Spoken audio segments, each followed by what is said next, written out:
Hello and welcome once again to all of you to the next video of my YouTube channel Rajneesh sir की master class.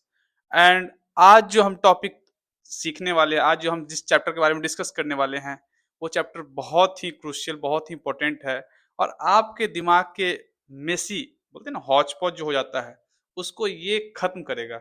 जब भी हम maths पढ़ते हैं तो ये चैप्टर बहुत ही क्रूशियल होता है। जब हम रैशनलाइजेशन के बारे में आज डिस्कस करने वाले हैं, वैसे ये चैप्टर का नाम है रैशनलाइजेशन। और ये चैप्टर अक्सर, अगर आप ये चैप्टर के बारे में नहीं जानते हैं, अगर आप इस चैप्टर को आपने नहीं पढ़ा है, तो आपको बहुत ही कंफ्यूजन होगा। जहाँ पे भी आप रूट वाला टर्म देखोगे ना, जहाँ पे भी आपको इर्रेशनल नंबर दिखेगा, वहाँ पे आपको डर लगेगा। वहाँ पे आपको मैथ सॉल्व करने में डर लगेगा। वहाँ पे आप अगले स्टेप को सॉल्व नहीं कर सकते हो। जैसे ही आपको इर्रेशनल नंबर दिखेगा, रूट में दिखेगा कोई टर्म, तो आपको थोड़ा सा ऐसा सकपकाहट जैसा फील होगा। तो आज हम उसी फियर को खत्म करने वाले हैं। बस 15 से 20 मिनट मुझे दीजिए। मैं इस 15 से 20 मिनट में आपको पूरा रेशनलाइजेशन कंप्लीट कर दूंगा। पूरा रेशनलाइजेशन के बारे में डिस्कस करके, उसके सारे क्वेश्चंस डिस्कस करके आपको इस तरीके से इसका फियर कंप्लीट खत्म कर दूंगा कि आगे से आपको कभी इस चैप्टर में तो दिक्कत नहीं होगा। तो आप हम पे ट्रस्ट रखिए, हमारे साथ 15 से 20 मिनट बने रहिए। चलिए आगे शुरू करते हैं। आज का जो चैप्टर है वो है रेशनलाइजेशन। और रेशनलाइजेशन हम पढ़ते क्यों हैं? सबसे पहले तो जानना जरूरी है कि हम लोग क्यों पढ़ेंगे रेशनलाइजेशन। तो अक्सर मैथ्स में जब भी आपको डिनोमिनेटर में इर्रेशनल नंबर दिख जाए, तो वहां पे हमें जरूरत पड़ता है रेशनलाइजेशन का। क्योंकि डिनोमिनेटर में अगर कोई इरेशनल नंबर है, फिर हमें उस क्वेश्चन को सॉल्व करने में बहुत ही परेशानी आती है। और ऐसे कंडीशन में हमें उस डिनोमिनेटर में जो इरेशनल नंबर है, जो रूट में टर्म है, उसको खत्म करना होता है। डिनोमिनेटर में बेसिकली अगर आपको रूट दिख जाए, डिनोमिनेटर में बेसिकली आपको अगर रूट दिख जाए, तो हमें उस रूट को खत्म करना होता है। और इसीलिए हम पढ़ते हैं रेशनलाइजेशन। रेशनलाइजेशन है क्या एक्चुअली? तो डिनोमिनेटर से रूट खत्म करना बोल सकते हैं। चलिए शुरू करते हैं। तो सबसे पहले हम यहाँ पे शुरू करते हैं रेशनलाइजेशन में, कि अगर आपको कोई टर्म ऐसे दिख जाए, जैसे अगर आपको लिखा हो 2/√3। अब ये √3 जो है, डिनोमिनेटर में हमें यहाँ पे इस ऊपर वाले को हम क्या बोलते हैं, आपको पता होना चाहिए। ऊपर वाले को हम क्या बोलते हैं? ऊपर वाले को बोलते हैं न्यूमरेटर। और नीचे वाले को क्या बोलते हैं? नीचे वाले को बोलते हैं डिनोमिनेटर। हिंदी में बोला जाए तो इसको बोलते हैं अंश, और इसको बोलते हैं हर। ठीक है। तो अक्सर जब भी आपको डिनोमिनेटर में रूट वाले टर्म दिख जाए, वो भी इरेशनल नंबर, तो ऐसे कंडीशन में हमें रेशनलाइजेशन बहुत ही हेल्प करता है। और ये आपके classes 9th 10th 11th 12th में भी, जैसे आप ट्रिगोमेट्री पढ़ रहे हो, कैलकुलस पढ़ रहे हो, आपको रेशनलाइजेशन आना चाहिए। अगर आपको नहीं आएगा तो आप क्वेश्चन आगे डील नहीं कर सकते, आगे सॉल्व नहीं कर सकते हो। तो हम इसको आगे सॉल्व करते हैं। इसको करना कैसे है? तो हम क्या करेंगे, 2/√3 को 1 से मल्टीप्लाई करेंगे। आइए करते हैं 1 से मल्टीप्लाई। कैसे करते हैं देखो, 2/√3 मल्टीप्लाई √3/√3। दिख रहा है? √3/√3 क्या है? 1 ही तो है। ये सेम टर्म है, दोनों कट जाएगा, कैंसिल आउट हो जाएगा, तो क्या है? 1 है। और हमने √3 क्यों लिया? इसको हमने 1 से मल्टीप्लाई किया, बट हमने √3 क्यों लिया? √3 इसीलिए लिया क्योंकि डिनोमिनेटर में रूट है, और अगर हम इसको रूट से मल्टीप्लाई करेंगे तो रूट हमारा ऑलरेडी क्या हो जाएगा? खत्म हो जाएगा। इसीलिए हमने डिनोमिनेटर वाले टर्म को उठाया सीधे सीधे, और उसको ऊपर और नीचे, मतलब न्यूमरेटर और डिनोमिनेटर दोनों में उसी टर्म से मल्टीप्लाई कर दिया। और इससे क्या हो जाएगा? इससे हमारे नंबर में कोई चेंजेस नहीं आएंगे, इससे इसमें कोई चेंजेस नहीं आएगा, और हमारा काम भी थोड़ा इजी हो जाएगा। चलो इसको आगे सॉल्व करते हैं। इसको आगे सॉल्व करेंगे तो क्या हो जाएगा? ये 2√3/3। आप याद रखिए, कभी भी रूट में कोई टर्म, √3 मल्टीप्लाई √3, रूट में कोई टर्म ऐसा हो जो सेम हो। √3 यहाँ भी है, √3 यहाँ भी है, मतलब रूट के अंदर यहाँ 3 है और रूट के अंदर यहाँ भी 3 है। अगर सेम टर्म हो तो दो रूट मिलके कैंसिल आउट हो जाता है, और वो बन जाता है विदाउट रूट, और वो टर्म बन जाता है 3। अगर आपको इसका रीजन जानना है तो हम इसके पहले जो हमने वीडियोस किए थे, उसमें हमने एक्सपोनेंट्स के बारे में चर्चा किया था। उसको उसको हम लोग उससे हम लोग इसको प्रूफ कर सकते हैं। जैसे ये √3 है ना, √3 को हम क्या लिख सकते हैं? 3 टू द पावर 1/2। आपको याद होगा, आपको याद होगा कि हमने डिस्कस किया था इसके बारे में कि रूट में कोई टर्म है, अगर यहाँ पे कुछ नहीं लिखा है तो इसका मतलब होता है 2, और जैसे ही रूट हटाते हैं तो उसके पावर में क्या जाता है 1/2। हमने डिस्कस किया इसके बारे में। और आगे बढ़ते हैं, फिर इसको क्या लिख सकते हैं, इसको भी लिख सकते हैं 3 to the power 1/2। Base same है और एक्सपोनेंट हमको दिख रहा है, तो बेस सेम है तो एक्सपोनेंट क्या हो जाता है, ऐड हो जाता है। कर लेते हैं ऐड। 3 to the power 2, 1 + 1 क्या हो जाएगा 3 to the power 2/2, it mean 3 to the power 1। और यहीं से तो आया कि अगर रूट के अंदर कोई टर्म, दो टर्म, अगर दो रूट वाले टर्म को मल्टीप्लाई करना है और रूट के अंदर सेम टर्म हो, सेम नंबर हो, तो रूट कैंसिल आउट हो जाएगा और क्या बचेगा, केवल वो नंबर बचेगा। ठीक है, तो इसीलिए हमने क्या किया था कि नीचे वाले टर्म के रूट को खत्म करने के लिए नीचे वाले टर्म को उठाया और उसी नंबर से ऊपर भी और उसी नंबर से नीचे भी हमने क्या कर लिया, उसको मल्टीप्लाई कर लिया। अब इसके आगे क्या करेंगे, तो इसके आगे इसमें क्या कर सकते हैं हम, तो इसको डायरेक्ट हम क्या लिख देंगे 2√3/3, यही इसका आंसर हो जाएगा, है ना। तो ये हमारे लिए इजी हो गया। हमको डिनोमिनेटर में रूट नहीं चाहिए, उसको खत्म करना है, इसीलिए हम पढ़ते हैं रेशनलाइजेशन। इस चैप्टर में आगे बढ़ने से पहले हम रूट के कुछ आइडेंटिटीज को सीखेंगे। रेशनलाइजेशन तो अब हमारे लिए इजी हो ही गया। क्या करना है, डिनोमिनेटर में रूट दिखे क्या कर दो, उसको उठाओ, उसको ऊपर और नीचे मल्टीप्लाई कर लो। यही तो मुझे रेशनलाइजेशन में करना है, यही तो हमें रेशनलाइजेशन में करना है। लेकिन पता है रूट वाले कुछ टर्म, कुछ आइडेंटिटीज को हमें सीखना पड़ेगा, तभी तो जाके रूट वाले किसी भी टर्म को हम मल्टीप्लाई कर लेंगे, कैसे डिवाइड करना है ये हम जानेंगे। तो आइए कुछ आइडेंटिटीज, 4 से 5 आइडेंटिटीज है, उसको सीखेंगे, उसके बाद डायरेक्ट हम रेशनलाइजेशन पे क्वेश्चन करेंगे और उसके बाद देखिए कैसे रेशनलाइजेशन हमारे लिए बहुत इजी हो जाएगा। तो शुरू करते हैं। सबसे पहला आइडेंटिटीज कुछ इस तरीके से है, like √a² √a multiply √a क्या हो जाएगा, a हो जाएगा। सेकेंडली अगर आपको दिखे √a मल्टीप्लाई √b, अभी देखो यहाँ पे रूट के अंदर टर्म है, यहाँ पे रूट के अंदर टर्म है, दो टर्म है और दोनों एक जैसा है, तो रूट हट गया, रूट कैंसिल हो गया और केवल एक टर्म बचा। इसका प्रूफ अभी हमने दिया भी है। उसी तरीके से अगर रूट के अंदर दो अलग अलग टर्म हो, उस कंडीशन में उस दोनों टर्म को मल्टीप्लाई कीजिए और मल्टीप्लाई करके रूट के अंदर उसको रख दीजिए। इसका आंसर हो जाएगा √√a भी। नेक्स्ट है कि अगर रूट वाले टर्म को डिवाइड करते हैं, जैसे √a/√b, इसको हम इस तरीके से लिखेंगे √a/b। अगर दोनों टर्म ऊपर और नीचे दोनों में रूट हो और दोनों में अलग अलग टर्म हो, इस कंडीशन में क्या करेंगे, दोनों टर्म को डिवाइड करके उसको रूट के अंदर लिखेंगे। ये इसके तीसरे आइडेंटिटी है। चौथा आइडेंटिटी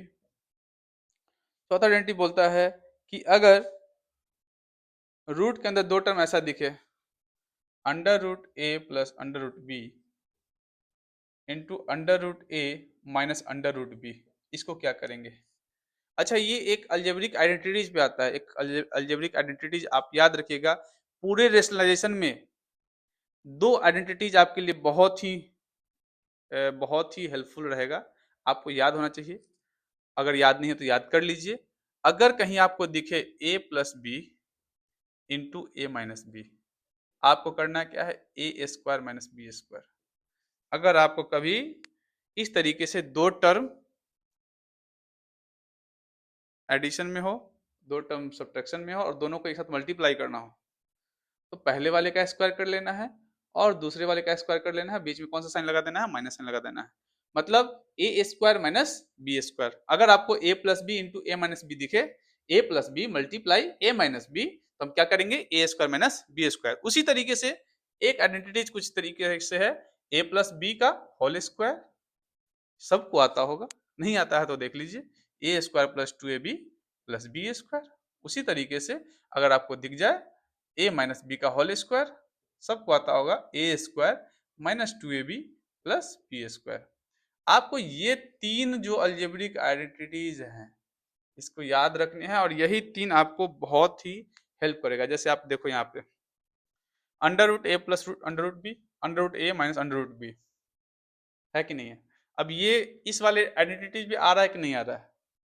केवल केवल ए की जगह क्या है? रूट ए है, बी की जगह क्या है? रूट बी है, ए की जगह क्या है? रूट ए, बी की जगह क्या है? Root B. कर लो, पहले वाले टर्म का स्क्वायर करो, दूसरे वाले टर्म का स्क्वायर करो।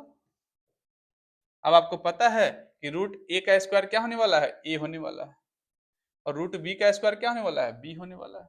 ए माइनस बी इसका आंसर हो जाएगा, खत्म। आगे बढ़ते हैं। अगर इसी तरीके से ए प्लस रूट बी रहे और ए माइनस रूट बी रहे, क्या करेंगे? ए का स्क्वायर माइनस रूट बी का स्क्वायर। ए का स्क्वायर तो ए स्क्वायर ही हो जाएगा, और रूट बी का स्क्वायर क्या हो जाएगा? बी हो जाएगा। इसका वैल्यू क्या आने वाला है? ए स्क्वायर माइनस बी आने वाला है। A plus root B, A plus root B, क्या करेंगे? दोनों टर्म सेम है, ए प्लस रूट बी का होल स्क्वायर, और खत्म। अब इसको हम ब्रेक कर लेंगे, A square plus 2ab plus B square, break कर लेंगे, क्या हो जाएगा? A square plus 2a root B plus B. तो इतने आइडेंटिटीज है, आप चाहो तो नोट कर सकते हो इसको या याद रख सकते हो, और यही सारे आइडेंटिटीज हमें अभी जो रेशनलाइजेशन में अभी हम आगे जो क्वेश्चंस करेंगे उसमें हमको हेल्प करेगा। रेशनलाइजेशन है क्या? कुछ नहीं है, डिनोमिनेटर में हमको रूट वाले टर्म दिख जाए उसको खत्म करना है, वही रेशनलाइजेशन है। किसी भी नंबर को हम क्या कर रहे हैं? वन से मल्टीप्लाई कर रहे हैं। वन से कैसे मल्टीप्लाई कर रहे हैं? तो डिनोमिनेटर में जो भी टर्म है उसको एक बार न्यूमरेटर और एक बार डिनोमिनेटर दोनों में ऊपर नीचे मल्टीप्लाई कर दे रहे हैं। दोनों ऐसे भी कैंसिल आउट होकर वन ही हो जाना है। तो वन है, उससे क्या होता है कि उस नंबर में कोई चेंजेस नहीं आते हैं। तो अब हम यहाँ से आगे क्वेश्चंस किस तरीके से रेशनलाइजेशन में करेंगे वो हम यहाँ पे आगे सीखेंगे, और इसी वीडियो में रेशनलाइजेशन आपका कंप्लीट हो जाएगा।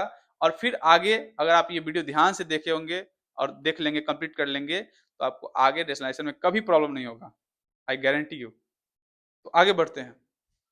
तो चलिए आगे हम क्वेश्चंस ट्राई करते हैं। पहले बेसिक से स्टार्ट करते हैं, जो बहुत ही बेसिक क्वेश्चंस इस पे जो पूछे जाएंगे, या अभी कभी आप क्वेश्चन सॉल्व कर रहे हो लास्ट में, लास्ट वाले स्टेप में वहां पे आके आप रुक जाते हो, तो फिर उसके आगे सॉल्व कैसे करना है, रेशनलाइज कैसे करना है डिनोमिनेटर को, हम अभी सीखेंगे। सबसे पहला क्वेश्चन है, यहाँ पे हमको करना क्या है? Rationalise the denominator. जो भी हमको डिनोमिनेटर दिख जाए उसको रेशनलाइज करना है। रेशनलाइज कैसे करते हैं आपको पता है अच्छे से। रेशनलाइज में करना क्या है? डिनोमिनेटर में जो भी टर्म दिखेगा, डिनोमिनेटर में जो भी टर्म दिखेगा उसको हम ऊपर और नीचे मल्टीप्लाई कर लेंगे। चलिए सबसे पहले शुरू करते हैं। फर्स्ट क्वेश्चन इज, सबसे पहला क्वेश्चन है 2/√7। अभी तक आपने कर भी लिया होगा। क्या करना है? √7 दिख रहा है, √7 को ऊपर और नीचे मल्टीप्लाई कर लेना है। करते हैं, अंडर √7/√7 हमने मल्टीप्लाई किया। अब मल्टीप्लाई करने के बाद इसको लिखेंगे, कैसे लिखेंगे? तो इसके सामने जो भी है इससे मल्टीप्लाई कर लेंगे, 2√7 यहाँ पे हो जाएगा, और यहाँ पे क्या हो जाएगा? √7 क्या हो जाएगा? 7। अभी हमने आइडेंटिटीज भी देखा है और जानते भी है कि अगर रूट में सेम टर्म हो रूट के अंदर और उसको मल्टीप्लाई करना है तो रूट खत्म और वो नंबर केवल बच जाएगा। सेकंड क्वेश्चन, सेकंड क्वेश्चन यहाँ पे दिख रहा है हमको 2/3√3। क्या करेंगे? 2/3 दिख रहा, 2/3√3 दिख रहा है। इस वाले क्वेश्चन में क्या करेंगे? तो नीचे डिनोमिनेटर में रूट वाले कौन से टर्म दिख रहे हैं? कौन से टर्म दिख रहे हैं? √3 दिख रहे हैं। अगर आप चाहो तो 3√3 को ही मल्टीप्लाई कर सकते हो, लेकिन क्यों फालतू का स्टेप बढ़ाना? 2/3√3 मल्टीप्लाई, रूट वाले कौन से टर्म है? √3, अपॉन क्या है? √3, मल्टीप्लाई कर लो, ये हो जाएगा 2√3 अपॉन √3 क्या हो जाएगा? 3, मतलब 3 × 3 इट मीन्स 2√3/9। क्लियर है? आप पूरा स्टेप भी देख सकते हो कैसे हमने किया है। अगर आपको कोई डाउट होगा तो आप कमेंट में बताना मुझे कि कहाँ समझ में नहीं आ रहा है या कहाँ पे कुछ प्रॉब्लम लग रहा है। नेक्स्ट क्वेश्चन है 2√7/√11। क्या करेंगे? √11 दिख रहा है हमको, √11 से ऊपर नीचे मल्टीप्लाई कर लो, 2√7/√11 मल्टीप्लाई √11/√11। आपको तो पता है कि नीचे रूट नीचे रूट 11 दोनों मल्टीप्लाई होकर क्या हो जाएगा, 11 हो जाएगा। ऊपर में क्या दिख रहा है, रूट के अंदर एक 7 है और एक 11 है, रूट के अंदर दो अलग अलग टर्म है। इस कंडीशन में क्या करते हैं, रूट के अंदर इस दोनों नंबर को मल्टीप्लाई करके चुपचाप लिख देना है, 2√77 अपॉन ये क्या हो जाएगा 11, ये इसका आंसर हो जाएगा। कोई दिक्कत नहीं, दिक्कत, चलिए आगे बढ़ते हैं। Last question, basic last question है, जिसमें क्वेश्चन आपको ऐसे भी दिखेंगे, 3+√2 अपॉन 4√2। क्या करना है, डिनोमिनेटर में रूट वाला कौन सा टर्म दिख रहा है, √2 दिख रहा है, 3+√2 अपॉन 4√2 मल्टीप्लाई √2 अपॉन √2। क्या कर लेंगे, √2 से इस तरीके से मल्टीप्लाई कैसे करते हैं, अगर यहाँ पे दो टर्म दिख रहा है और यहाँ पे एक टर्म है, तो ये एक बार इससे मल्टीप्लाई होगा और एक बार इससे मल्टीप्लाई होगा, दोनों के बीच में प्लस साइन है, प्लस साइन लगा देंगे। तो 3 को √2 से मल्टीप्लाई करेंगे तो क्या हो जाएगा, 3√2, बीच में आ जाएगा प्लस साइन और फिर आ जाएगा √2 मल्टीप्लाई √2। क्या किया हमने, एक बार √2 को इससे मल्टीप्लाई किया, डिस्ट्रीब्यूटिव लॉ यहाँ पे लगाएंगे हम, बारी बारी से दोनों को मल्टीप्लाई करेंगे। √2 को 3 से एक बार मल्टीप्लाई किया तो आ गया 3√2 प्लस √2 मल्टीप्लाई √2 क्या हो जाएगा, 2 हो जाएगा, अपॉन 4√2 मल्टीप्लाई √2, तो √2 मल्टीप्लाई करके होके क्या हो जाएगा, 2 हो जाएगा इसका आंसर। इसका आंसर क्या हो जाएगा, 3√2 प्लस 2 अपॉन 8। क्लियर है। एक क्वेश्चन है, जैसे मान लो 14 अपॉन √49, ये क्वेश्चन है। तो अभी मुझे ये क्वेश्चन सॉल्व करना है, आपको सॉल्व करना है। क्या करेंगे इस कंडीशन में, 14 अपॉन √49 है, क्या करेंगे, क्या करेंगे, √49 से ऊपर नीचे मल्टीप्लाई कर ले, हाँ कर सकते हैं, कोई दिक्कत नहीं है, लेकिन उतना क्यों जाना भाई, आपको पता है √49 का वैल्यू क्या होता है, √49 का वैल्यू क्या होता है, ये कोई इरेशनल नंबर तो है ही नहीं, ये तो रेशनल नंबर है। √49 का वैल्यू होता है 7, पता है कि नहीं है, नहीं पता है तो जान लीजिए, √49 का वैल्यू होता है 7। जैसे √4, √9, √16, √25, √36, √49 ना, उसी तरीके से √64, √81, √100, ये सारे रेशनल नंबर हैं, इसको आपको याद रखना है, 2, 3, 4, 5, 6, 7, 8, 9, 10, इसी तरीके से आगे। अंडर रूट में वो टर्म जो ऑलरेडी सिंप्लीफाइड है उसको हम क्यों कॉम्प्लिकेट करेंगे, क्यों उसको रेशनलाइज करेंगे, मुझे तो रेशनलाइज करने की यहाँ जरूरत ही नहीं है, इसका तो डायरेक्ट आंसर 2 आ जाएगा। तो ये सारी चीजें भी ध्यान रखना है, जब क्वेश्चन बनाएंगे तो देखना है कि रूट में जो टर्म है वो क्या रूट से बाहर आ सकता है, मतलब क्या वो रेशनल है या इरेशनल है, ठीक है। और इसी हिसाब से हम आगे सॉल्व करेंगे क्वेश्चन को।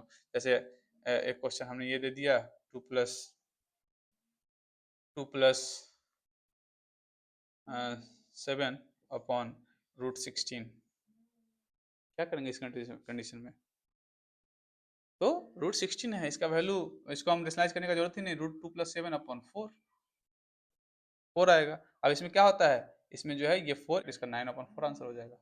क्या कर रहे थे, दिख रहा है यहाँ पे। अब नेक्स्ट टाइप में हम आ चुके हैं, जो बेसिक था हमने कर लिया, अब अगला जो टाइप होगा क्वेश्चन का उस टाइप में आते हैं। उसमें जो सबसे पहला क्वेश्चन दिख रहा है 1/5 प्लस √2, हाँ अब आएगा मुझे। अब इस क्वेश्चन को कैसे सोल्व करना है, इस कंडीशन में क्या करें, √2 से ऊपर नीचे मल्टीप्लाई कर ले, इस कंडीशन में क्या कर ले, √2 से क्या इसको ऊपर और नीचे मल्टीप्लाई कर ले, मेरा काम हो जाएगा, क्या हमारा काम इससे हो जाएगा, नहीं हो जाएगा। ऐसे वाले कंडीशन में अगर डिनोमिनेटर में कोई ऐसा टर्म दिया हो रूट में और उसमें प्लस और माइनस से सेपरेटेड हो, इस कंडीशन में जो भी डिनोमिनेटर में टर्म है उसके नेगेटिव से न्यूमरेटर और डिनोमिनेटर को मल्टीप्लाई करेंगे। क्या करना है देख लो, 5 माइनस √2 अपॉन 5 माइनस √2, क्या किया हमने, यहाँ पे जो प्लस साइन दिख रहा है इसके माइनस से हमने ऊपर नीचे मल्टीप्लाई कर लिया। इससे क्या होगा, इससे ये होगा कि डिनोमिनेटर में जो टर्म है अगर हम 5 प्लस रूट टू से ही ऊपर नीचे मल्टीप्लाई कर लेते तो क्या नुकसान होता, और माइनस से मल्टीप्लाई किए, माइनस वाले टर्म से मल्टीप्लाई किए तो क्या फायदा है। इसको आप ऐसे समझ सकते हैं कि जैसे यहाँ मान लो 5 प्लस रूट टू है, 5 प्लस रूट टू है, ठीक है, और मान लो यहाँ भी 5 प्लस रूट टू ही रहता, मल्टीप्लाई कर लेते हैं। मान लो कि सर आप माइनस वाले से क्यों किए, चलिए प्लस वाले से करिए करिए, चलो हमने प्लस वाले से कर लिया। अब यहाँ पे ऊपर में क्या होगा, ये पूरा 1 से मल्टीप्लाई होगा तो रह जाएगा 5 प्लस रूट टू ही, ठीक है, कोई दिक्कत नहीं, 5 प्लस रूट टू तो है ही। और नीचे क्या है, 5 plus root two into 5 plus root two क्या हो जाएगा, 5 प्लस रूट टू का होल स्क्वायर, ठीक है, कोई दिक्कत नहीं है। आगे बढ़ते हैं, 5 plus root two upon A plus B का होल स्क्वायर क्या होता है, A square plus 2ab plus B square, मतलब 5 plus root two upon 25 to 27 plus 10 root two. देखो अभी भी डिनोमिनेटर में इरेशनल नंबर तो है ही, तो क्या फायदा हुआ प्लस वाले से मल्टीप्लाई करके, हमको तो 1 से ही मल्टीप्लाई करना है ना, यहाँ भी तो 1 से ही मल्टीप्लाई कर रहे हैं, तो प्लस से मल्टीप्लाई करने में हमको कोई फायदा नहीं हो रहा है, इसीलिए हम माइनस वाले से मल्टीप्लाई कर रहे हैं। ट्राई हमेशा याद रखिएगा, जब भी डिनोमिनेटर में जो भी साइन यहाँ पे दिख जाए आपको, डिनोमिनेटर में जो भी साइन यहाँ पे दिख जाए, प्लस हो तो माइनस वाले से और माइनस हो तो प्लस वाले से, इससे क्या होगा कि आप एक ऐसे आइडेंटिटी में पहुंच जाएंगे जिसमें आपका डिनोमिनेटर में जो रूट वाला टर्म है वो अपने आप गायब हो जाएगा, अगर आप माइनस वाले से मल्टीप्लाई करते हैं तो, जो कि अभी हम यहाँ पे देखते हैं। चलो देखते हैं किससे मल्टीप्लाई करना है, तो माइनस वाले टर्म से मल्टीप्लाई करते हैं, माइनस माइनस, अब क्या हो जाएगा, 5 माइनस रूट टू तो यहाँ पे है ही, क्योंकि 5 माइनस रूट टू यहाँ पे है और 1 से मल्टीप्लाई होकर वो सेम रह जाएगा, और यहाँ पे क्या हो जाएगा, a plus B into A minus B, जो कि हमने अभी पढ़ा था, a प्लस बी बोले हमने, मैंने बोला था ना कि ये बहुत काम आएगा, ये आइडेंटिटी आपको बहुत काम आएगा, जान लीजिए।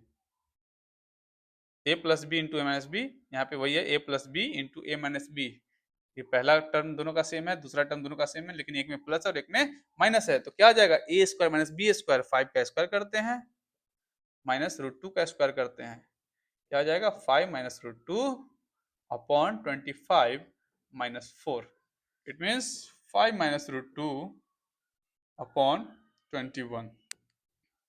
आप यहाँ देख सकते हैं, मैंने अभी आपको बता भी दिया कि क्यों हमको माइनस से मल्टीप्लाई करना था ऊपर नीचे, इस नंबर के न्यूमरेटर और डिनोमिनेटर में हमको क्यों माइनस वाले टर्म से मल्टीप्लाई करना था, वो मैंने अभी आपको बताया है। तो याद रखिएगा, जब भी डिनोमिनेटर में जो भी साइन वाला टर्म दिखे उसके अपोजिट वाले साइन से मल्टीप्लाई करेंगे, ताकि हम इस वाले आइडेंटिटी पे आ जाए और हमारा रूट वाला टर्म गायब हो जाए। प्लस वाले से मल्टीप्लाई कर सकते हैं, कोई बाउंडेशन नहीं है, लेकिन रूट वाला टर्म आपका गायब होगा नहीं, फिर से रूट आ जाएगा और वो आपके लिए नुकसानदायक होगा, उस क्वेश्चन को आप सॉल्व ही नहीं कर पाएंगे, ठीक है, ये ध्यान रखना है। चलिए आगे बढ़ते हैं, 7 plus 3 root 5 upon 7 minus 3 root 5, क्या करना है इसको, फिर से देख लो, यहाँ पे दो टर्म है और माइनस से सेपरेटेड है, ऐसे कंडीशन में माइनस वाला नहीं प्लस वाले से मल्टीप्लाई कर देंगे, ऊपर और नीचे करते हैं, 7 plus 3 root 5 upon 7 minus 3 root 5 multiply 7 plus 3 root 5 upon 7 plus 3 root 5, क्या हो जाएगा ये, तो यहाँ पे तो a प्लस बी के होल स्क्वायर पे आ जाएगा, क्योंकि a plus B multiply A plus B क्या होता है, a plus B multiply A plus B का होल स्क्वायर, और नीचे क्या आ जाएगा, तो नीचे 7 यहाँ a minus B into A plus B, कौन से टर्म में आ गया, A square minus B square, इस आइडेंटिटी पे आ गया, इसको हम लिखेंगे 7 का स्क्वायर माइनस 3 रूट 5 का स्क्वायर, मतलब ये a प्लस बी का होल स्क्वायर ब्रेक करते हैं, A square plus 2ab plus B square upon, अगर तुमको कंफ्यूजन ना हो इसीलिए मैंने छोटे से 7 का स्क्वायर कर लिया, और यहाँ पे ए स्क्वायर मतलब 49 माइनस 3 रूट 5 का स्क्वायर, क्या होगा 3 रूट 5 को दो बार मल्टीप्लाई कर लो, अगर तुम्हारे लिए मल्टीप्लाई कर रहे हैं, वैसे तो मैं डायरेक्ट लिख दूंगा, 3 3 जा 9 और रूट फाइव क्या हो जाएगा 5, मतलब कितना आ जाएगा 45, यहाँ पे मैं कितना लिख दूंगा 45, यहाँ पे क्या हो जाएगा 49, 7 को दो बार मल्टीप्लाई करेंगे तो 49 प्लस 7 2 जा 14, 14 3 जा 42, 42 रूट 5 प्लस 45, ये 3√5 को 2 बार मल्टीप्लाई करने पे क्या आ रहा है, 45 आ रहा है, अपॉन 49 माइनस 5 क्या हो जाएगा, 4 हो जाएगा। तो अच्छा, अब ये दोनों को ऐड कर लो, क्योंकि ये दोनों जो है बिना रूट का है तो इसको हम ऐड कर सकते हैं, रूट वाले टर्म को हम ऐड नहीं कर सकते हैं, उसका उसके प्रॉपर्टी होते हैं कुछ की, रूट वाले टर्म में को हम ऐसे डायरेक्टली ऐड नहीं कर सकते हैं, जब तक सेम रूट वाला टर्म ना आए तब तक हम उसको ऐड या सब्ट्रैक्ट नहीं कर सकते हैं। तो 49 45 को ऐड कर लेते हैं, 80 एंड 14 94 हो जाएगा, 94 प्लस 42√5 अपॉन 4। अगर ये कट जाए तो काट सकते हैं इसको, कटेगा क्या, 2 से कट जाएगा, 2 से 2 47 टाइम्स और ये 21 टाइम्स अपॉन 2 हो जाएगा, ये 2 से हमने इसको कैंसिल आउट कर दिया।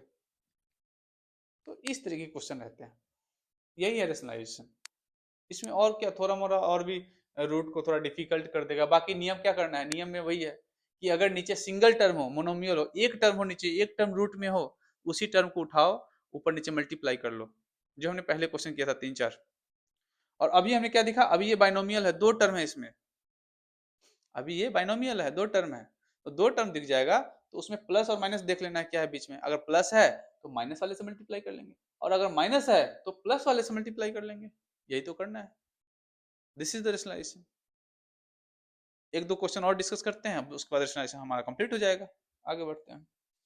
√5 minus 2 upon √5 plus 2 minus √5 plus 2 upon √5 minus 2। इसको कैसे बनाना है, इसको कैसे सॉल्व करना है? हुँ? तो इसको सॉल्व करने के लिए क्या करना है, बारी बारी से एक बार इस वाले टर्म को रेशनलाइज करना है, इस वाले टर्म को रेशनलाइज कर लेना है बारी बारी से, और दोनों को सब्ट्रैक्ट कर लेना है।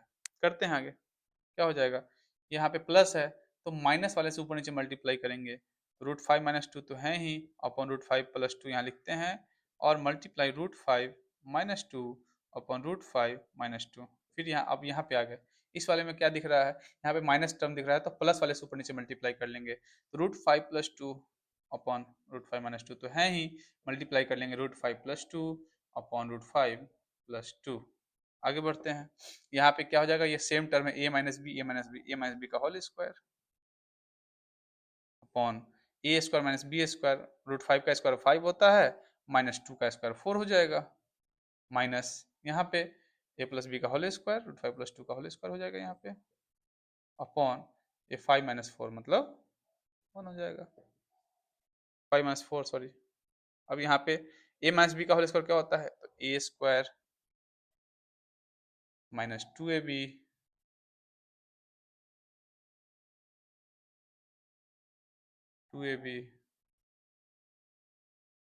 प्लस बी स्क्वायर, अपॉन नीचे 1 है तो 1 लिखने का जरूरत नहीं, नीचे नहीं लिखते हैं 1, माइनस माइनस इसमें क्या आ रहा है, a प्लस बी का whole square, a square plus 2ab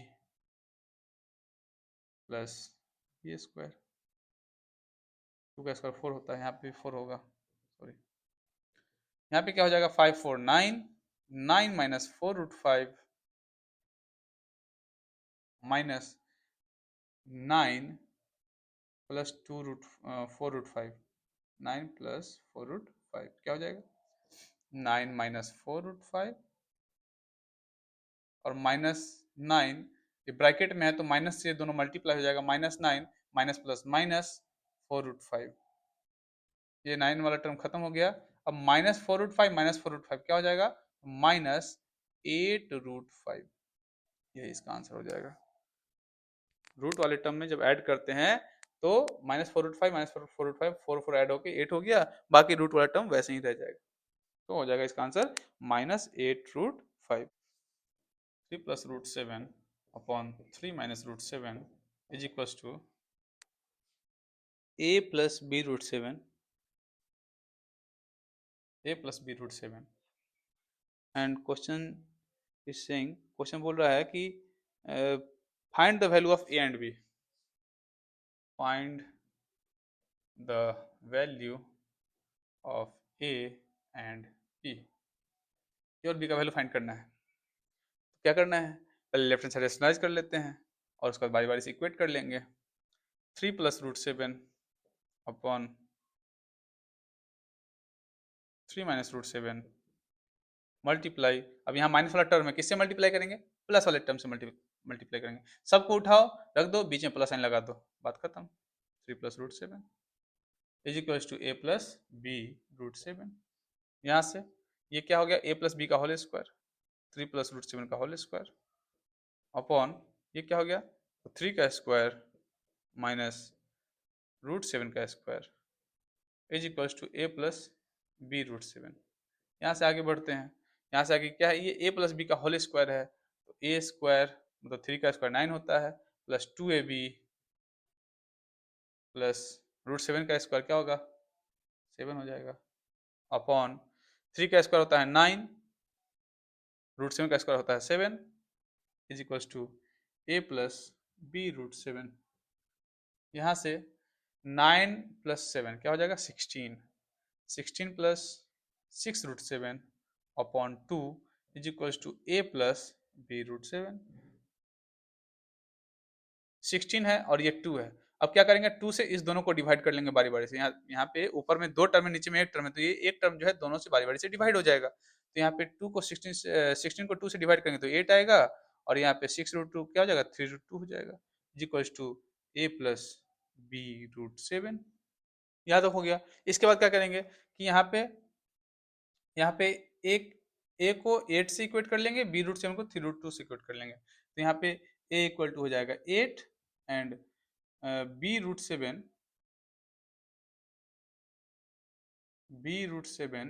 is equal to हो जाएगा 3 रूट 2। यहाँ से बी इक्वल टू क्या लिखेंगे? 3 रूट 2 अपॉन रूट 7। दिख रहा है क्या? तो थोड़ा विजिबल दिखाने के लिए, अब b का वैल्यू हमारा क्या आ गया? 3 रूट 2 अपॉन रूट 7 आ गया। क्या कर लेंगे? इसको फिर से रेशनलाइज कर लेंगे, क्योंकि यहाँ पे डिनोमिनेटर में क्या दिख गया? b का वैल्यू हमको, a का वैल्यू तो क्लियर दिख गया, a का वैल्यू 8 मिल गया, लेकिन b में फिर से डिनोमिनेटर में हमको इरेशनल नंबर मिल गया ना, तो इसको फिर से रेशनलाइज कर लेंगे b का वैल्यू के लिए। 3 रूट 2 मल्टीप्लाई रूट 7 अपॉन रूट 7, रूट 7 मल्टीप्लाई रूट 7, ये हो जाएगा ना? हाँ, अब इसको क्या लिखेंगे? 3 रूट 14 अपॉन रूट 7 क्या हो जाएगा? 7। तो ये आ गया बी का वैल्यू। तो हमारे पास बी का दो वैल्यू, बी और ए का वैल्यू आ गया। ए इक्वल टू आ गया हमारा 8 एंड बी इक्वल टू हो गया 3 रूट 2 अपॉन रूट 7। ये हमारा फाइनल आंसर है। बस इसी टाइप का क्वेश्चन रहेगा। तो ये था हमारा रेशनलाइजेशन। आज की क्लास में हमने रेशनलाइजेशन कंप्लीट कर लिया। रेशनलाइजेशन में अब इससे इससे डिफरेंट कोई क्वेश्चन रहेगा ही नहीं, बस इसी टाइप का क्वेश्चन रहता है। आप मिक्स अप कॉन्सेप्ट जब क्वेश्चन बनाते हैं तो बाद में एक स्टेप आएगा। जैसे अभी हम क्वेश्चन बना रहे थे, यहाँ पे आने के बाद फिर से डिनोमिनेटर में रूट दिख गया ना। अब ऐसे क्वेश्चन सॉल्व करने के लिए क्या करना है? नीचे वाले टर्म को ऊपर नीचे मल्टीप्लाई कर लेना है। तो फाइनली रेशनलाइज हमने कंप्लीट कर लिया, और इससे अभी तक जो हमने इस वीडियो में सीखा है, इससे आगे इससे डिफरेंट कुछ आपको नहीं मिलने वाला है। रेशनलाइजेशन बस इतना ही है। डिनोमिनेटर को केवल हमको रिजॉल्व करना होता है, डिनोमिनेटर से जो भी रूट वाले टर्म होते हैं उसको खत्म करना होता है। अगर मोनोमियल रहे तो उसी टर्म को उठाओ, ऊपर नीचे मल्टीप्लाई कर लो। अगर बाइनोमियल रहे तो उसमें बीच में प्लस हो या माइनस हो, अगर प्लस हो तो उसके अपोजिट वाले साइन से ऊपर नीचे मल्टीप्लाई करना है। मतलब प्लस हो तो माइनस से, और माइनस हो तो प्लस से ऊपर नीचे मल्टीप्लाई करके उसको सॉल्व करना है। उस पे हमने बहुत सारे अलग अलग टाइप के क्वेश्चंस किए हैं। और अगर आपने इस वीडियो से कुछ सीखा है तो आप ये 3 क्वेश्चन जरूर कर सकते हैं। तो प्लीज़, अगर आपने रेशनलाइजेशन अच्छे से समझ लिया है तो ये 3 क्वेश्चन प्लीज़ सॉल्व करिए, और कमेंट में मुझे इसका आंसर जरूर बताइएगा। मुझे बहुत ही अच्छा फील होगा। अगर आप कमेंट में आंसर बताएंगे तो मुझे फील होगा कि हाँ, आपने मेरे वीडियो का सही इस्तेमाल किया। तो और अगर आपको वीडियो पसंद आया तो please like and subscribe the channel, and please share with your friends. अपने दोस्तों के साथ शेयर कीजिए ताकि वो भी कुछ इससे सीख सके। Thank you for watching my video. Bye bye.